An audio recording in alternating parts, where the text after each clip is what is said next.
건강 이상설에 휩싸였던 김정은 북한 국무위원장이 마침내 등장했습니다. 이로써 전 세계를 들썩였던 김 위원장의 건강 이상설이 수그러들지 관심인데요. 정부는 4.27 판문점 남북 정상회담 2주년을 맞아 남북협력 사업에 재시동을 거는 분위기입니다. 코로나19 여파 속에서 남북 보건협력, 그리고 철도 연결과 이산가족 상봉까지 추진 의사를 밝혔는데요. 오랜 자맹을 깨고 김정은 위원장이 등장한 만큼 북한이 어떤 반응을 내놓을지 관심이 집중되고 있습니다. 이슈의 남반도 정은지 리포터입니다. 건강 이상설에 휩싸였던 김정은 북한 국무위원장이 20일 만에 공개 활동을 재개했습니다. 북한 매체는 김 위원장이 노동절이었던 5월 1일 순천 인비료 공장 준공식에 참석했다고 보도했습니다.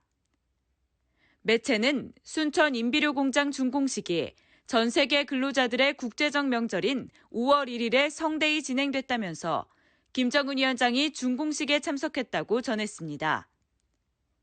이번 준공식에는 김 위원장의 여동생인 김여정 노동당 제1부부장 등이 참석했습니다. 김 위원장이 공개 행보에 나선 것은 지난달 11일 노동당 정치국 회의를 주재한 이후 처음입니다. 앞서 미국 CNN 방송과 일부 매체들이 김정은 위원장의 건강 이상설을 보도하면서 아무런 근거도 없는 가짜 뉴스가 횡행했습니다. 북한 매체들은 김 위원장의 짧은 동정 보도만 이어갈 뿐 신변을 확인할 수 있는 수준의 보도는 내놓지 않았습니다. 정부는 북한 내부에 특이 동향이 없다고 거듭 밝혔습니다. 김현철 통일부 장관은 정부는 특이 동향이 없다고 자신 있게 얘기할 수 있을 정도로 정보 역량을 갖추고 있다고 강조하기도 했습니다. 그런데 왜 자꾸 의문이 제기될까요? 이런 상황에 대해서는 저는 인포데믹 현상이라고 볼 수가 있을 것 같습니다. 매우 안타까운 현실입니다. 이런 가운데 트럼프 대통령은 김 위원장이 어떤 상태인지 알고 있다며 조만간 알게 될 것이라고 했습니다. He expected that. That I can tell you.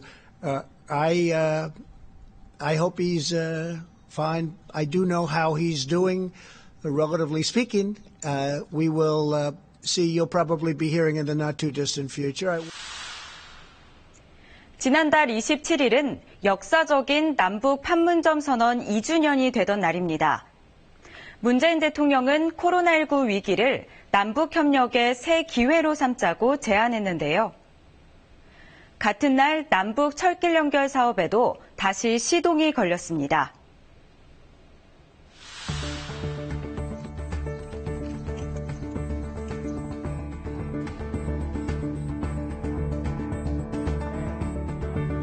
(2007년 5월) 국에서 온 열차를 맞았던 강원도 고성 제진역.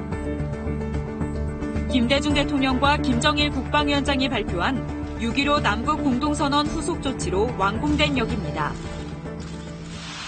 하지만 단 한 차례 시범 운행 이후 지금은 열차가 오가지 않는 간이역이 됐습니다. 이곳에 강릉에서 북한 원산을 거쳐 베를린까지 가는 열차표가 등장했습니다. 열차가 오지 않아 목이 빠진 역장이 열차표를 판매하고 시민들은 북한으로 갈 수 있는 날을 염원하며 명예승차권을 구입합니다. 철도를 연결하게 되면 더 통일을 할 수 있을 것 같고 더 남북 관계가 더 좋아지지 않을까 생각합니다. 제가 갓 들어왔을 때 그 선배가 그런 얘기를 했습니다. 이 꿈이 뭐냐? 그래서 이제 아무 생각 없이 제진역에서 근무하고 싶습니다. 이렇게 했는데 그 꿈이 좀 빨리 이루어지는 것 같아서 많이 기쁩니다. 정부가 판문점 회담 2년에 맞춰 동해선 남북철길 중에 남쪽 단절 구간인 남강릉역에서 제진역 110.9km를 다시 연결하기로 했습니다. 2년 전 판문점 선언에서 약속한 남북 철도 연결 사업 가운데 남측 구간을 먼저 실행에 옮기겠다는 겁니다. 앞서 통일부는 지난달 23일 이 사업을 남북 교류협력 사업으로 인정했습니다.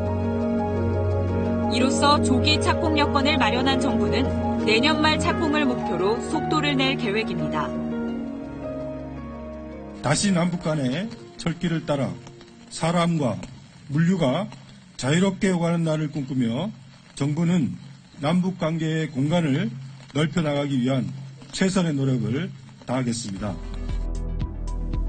문재인 대통령은 판문점 선언이 속도를 내지 못한 것은 국제적인 제약 때문이었다며 코로나19 위기가 오히려 돌파구가 될 수 있다고 밝혔습니다. 여건이 좋아지길 마냥 기다리기보다는 현실적으로 할 수 있는 일을 하겠다며 보건협력은 물론 철도 동해선과 경의선 연결, DMZ 국제평화지대화 등을 계속 추진하겠다고 밝혔습니다. 이산가족 상봉도 언급했습니다. 코로나 상황이 안정되는 대로 이산가족 상봉과 실향민들의 상호 방문도 늦지 않게 추진해 나가겠습니다. 비핵화 이전이라도 뭔가 북한이 받을 수 있는 부분을 지속적으로 개발해서 제안하고 있습니다. 이번에도 같은 차원이라고 볼 수 있는데요.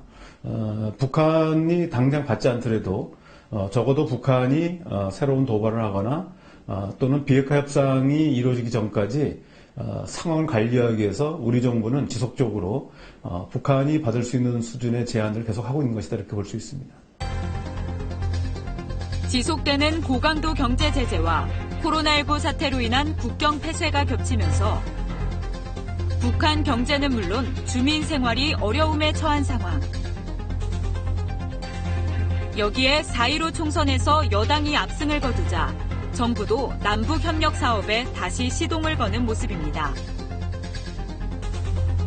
북한이 계속해서 남측의 대화 제안을 거절한 상황에서 우리 정부의 제안에 응할지가 관건인데 현 상황이 한반도 평화 프로세스의 분위기를 반전시킬 좋은 기회라는 평가도 나옵니다.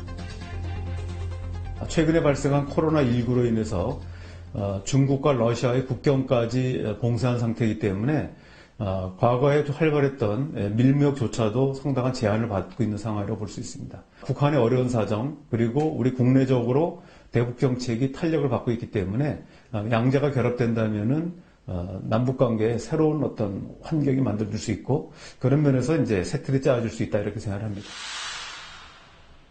이런 가운데 한미 군 당국이 북미 협상을 지원하기 위해 연기했던 대규모 연합 공중훈련을 실시한 것으로 KBS 취재 결과 확인됐습니다. 군 관계자는 연례적이고 통상적인 훈련이라고 밝혔는데요. 하지만 북한이 한미 연합훈련에 민감하게 반응해왔던 만큼 향후 남북 관계에도 중요한 변수가 될 것으로 보입니다. 한미 공군이 지난달 20일부터 닷새간 한반도 상공에서 연합 공중훈련을 실시한 것으로 확인됐습니다. 2015년 처음 시작된 대규모 한미 연합 공중훈련 비질런트 에이스를 대체한 훈련입니다. 특히 지난 2017년 미군의 장거리 전략폭격기와 스텔스 전투기가 한반도에 전개됐고 당시 북한은 강력히 반박했습니다. 일반 사실은 조선반도와 세계 평화를 교란하고 파괴하는 진짜 핵전쟁 광신자 핵악마가 누구인가를 똑똑히 보여주고 있다. 이후 한미 양국은 2018년 북미 비핵화 협상 진전을 위해 대대급 이하로 훈련을 축소했고 지난해에는 북한을 자극하지 않기 위해 이마저도 실시하지 않았습니다. 이 같은 훈련이 전격 재개된 데에는 진전 없는 북미 비핵화 협상 상황이 고려된 것으로 보이는데 향후 남북 관계에도 주요한 변수가 될 것이란 관측입니다.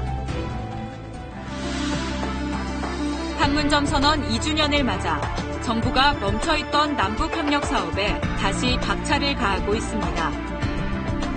김정은 위원장의 건강 이상설 등 각종 변수들이 나타난 상황에서 남북관계 돌파구를 찾아야 하는 과제가 지금 정부 앞에 놓여 있습니다.